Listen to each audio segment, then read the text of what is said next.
Chapter 22. Lost in the Digital Maze. In a small, dimly lit room, 18-year-old Ethan sat hunched over his smartphone, his eyes flickering across the screen as he scrolled endlessly through his social media feeds. Day blended into night, and yet Ethan remained glued to the digital world that had become his reality. It was an addiction, a constant craving for likes, comments, and the fleeting validation that came from virtual interactions. Ethan's life, once filled with ambitions and hobbies, had narrowed to the confines of his screen. His world revolved around the curated images and crafted personas of others, leaving him feeling increasingly isolated and inadequate. The vibrant colors of the real world seemed dull compared to the hypersaturated reality of his social feeds. A recent study, which Ethan had stumbled upon during one of his late-night internet binges, echoed his experience. It detailed the harmful effects of excessive social media use on young brains, highlighting increased risks of anxiety, depression, and a distorted sense of self-worth. The study painted a picture of a generation trapped in a digital maze, losing sight of the real world and the connections that truly mattered. Ethan, reflecting on his own life, saw a disturbing parallel with the study's findings. He realized that his constant consumption of social media had eroded his sense of identity and purpose. The virtual world, once a source of entertainment and connection, had become a prison of comparison and dissatisfaction. In a moment of despair, Ethan's thoughts turned to the voluntary departure program. Marketed as a compassionate option for those contemplating suicide, the program seemed like a solution to his profound sense of hopelessness. The allure of escaping the pain, the constant comparison, and the unending cycle of digital addiction was overwhelming. As he researched the program, Ethan grappled with a tumult of emotions. The idea of ending his life was terrifying, yet the thought of continuing in his current state seemed equally unbearable. He felt trapped in a cycle of digital dependency, unable to disconnect from the very thing that was consuming him. Ethan's story was not unique. Across the globe, many young individuals found themselves lost in the digital landscape, their mental health deteriorating under the weight of constant online engagement. The voluntary departure program, though a drastic and tragic choice, appeared to some as the only escape from a life overshadowed by the digital world. In his room, surrounded by the glow of his smartphone, Ethan contemplated his next steps. The decision to visit the voluntary departure program weighed heavily on him. He wondered if there was another way out of the maze, a path back to a life where he could find meaning and connection beyond the digital realm. As Ethan pondered his future, the screen in front of him flickered with notifications, each one pulling him back into the very world he longed to escape. The battle between the allure of the digital world and the desire for genuine connection played out in the mind of a young man standing at a crossroads. As Ethan's struggle with social media addiction intensified, he became unknowingly ensnared in a more insidious web. The Nexusar had perfected the art of social media manipulation. They targeted vulnerable individuals like Ethan, using sophisticated algorithms to lure them towards their program. Ethan, already grappling with feelings of isolation and despair, found his social media feed subtly changing. Posts and ads related to the voluntary departure program began to appear more frequently. Each ad was crafted to resonate with his inner turmoil, presenting the program as a peaceful escape from the pain and challenges of life. These targeted messages played on Ethan's vulnerabilities, gradually shifting his perspective. What began as a distant idea slowly took root as a viable solution.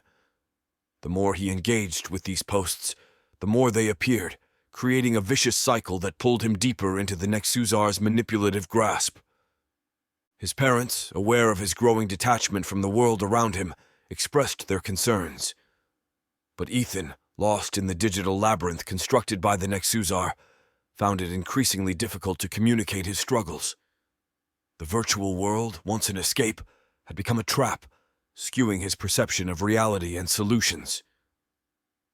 Continuing till the tipping point came one evening when Ethan, feeling particularly despondent, encountered a powerful ad from the Nexusar. It depicted a serene journey, free from the pain of existence, a message that struck a deep chord within him. Overwhelmed and feeling cornered by his own mind, Ethan made the fateful decision to visit the voluntary departure program.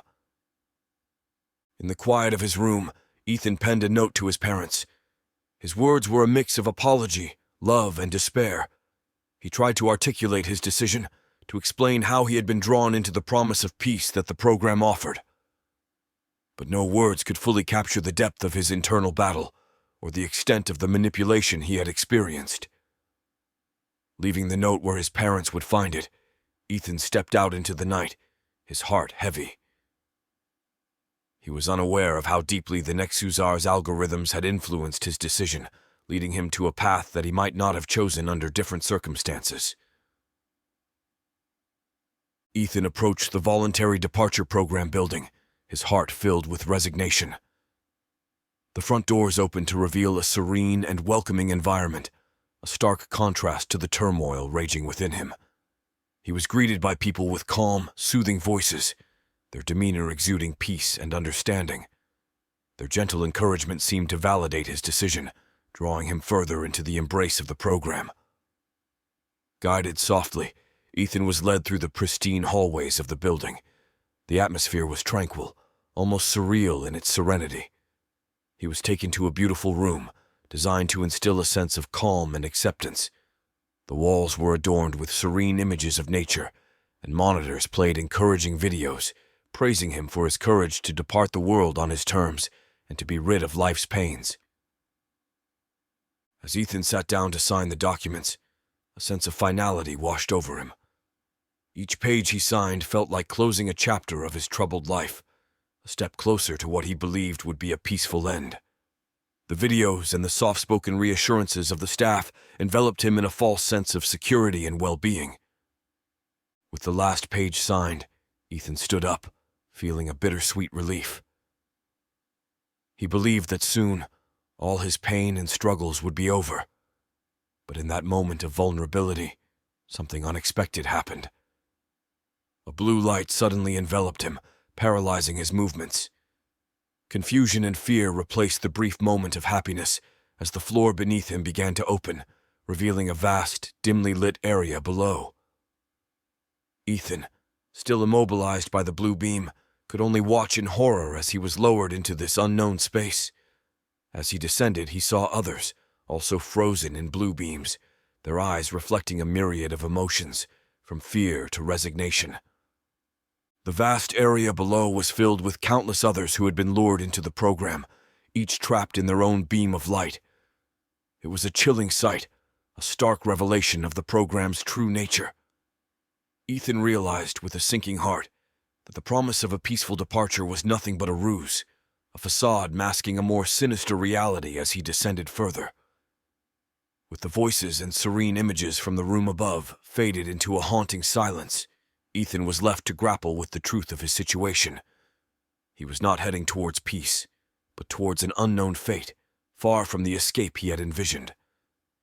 The last thing Ethan saw before darkness enveloped him was the sea of faces, each a silent testament to the deceit of the voluntary departure program. His story, which began as a search for an escape from the pain of life, had led him to a place far removed from the peace he had sought.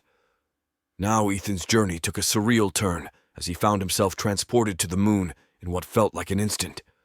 Still held motionless by the paralyzing blue light, he was part of an endless line of others, all seemingly caught in the same bewildering situation.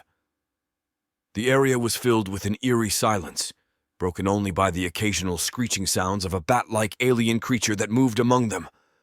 Its sounds were sharp and discordant, a form of communication that was alien and unsettling to Ethan. As he watched, row after row of people in front of him began to move. The line progressed slowly, and Ethan could only guess that they were being transported yet again.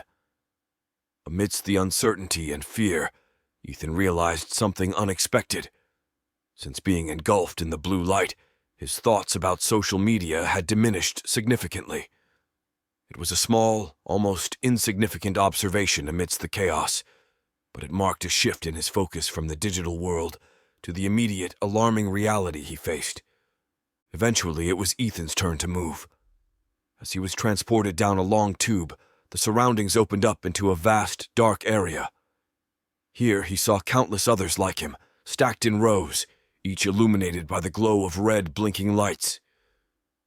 Among the sea of immobilized figures, Ethan noticed movement, one of the bat-like creatures inspecting the rows with cold efficiency. Fear and confusion gripped Ethan as he realized the situation he had unknowingly walked into. What he had thought would be a peaceful end had turned into a nightmare, a situation far beyond anything he could have imagined. The Drixarian ship, now revealed as the destination of their journey, took off, leaving the Earth far behind. One by one, each person was sent through a processing procedure where they were equipped with alien tech.